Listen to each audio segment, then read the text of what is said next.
What I understand from the teachers is that they got part payment already. So hopefully by tomorrow, all of this will be paid in full. If not, the process will be beginning on Tuesday. After a second day of protest outside the Abundant Life Ministries International Church yesterday to fight for their wages, teachers of Whole Gospel Christian Academy told News 4 that mainly those involved in the protest were asked to report to church around 2 p.m. yesterday. When they arrived, they were called in one by a member of the school board and were given payment checks individually. Checks with figures teachers tell News 4 were not even half of 1 month's salary. Chancellor of the school, Bishop Colita Williams, was not present at the meeting, and the board member, when questioned, gave no indications and was apparently clueless as to when their outstanding balances will be dispersed. This, according to one teacher. News 4 can reveal that this morning a complaint was filed to investigators at the Labor Department, and an investigation could be next in line. Labor Commissioner Joan Sutton tells us how the process will be carried out if the employer fails to deliver their end of the bargain.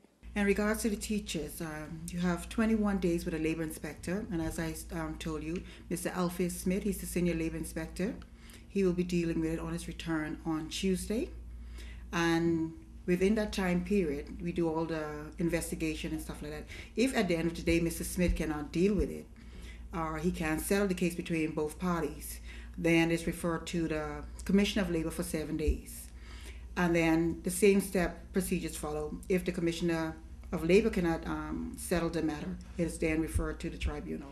Prior to yesterday, roughly 22 teachers were without their full 2 months' pay. More than 250 students were enrolled at the school before the 2009 year concluded, paying $700 to $1,200 a semester. Investigations reveal that some of the teachers make around $2,000 a month based on their credentials. With these figures on a 2-month overdue basis, calculations can presume that some colossal $88,000 overall had been owed to the teachers before the partial payment yesterday.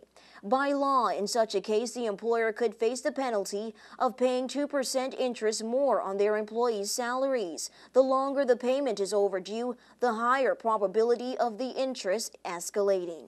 It is, in effect, because by law, their pay shouldn't go past 1 month if they get paid monthly.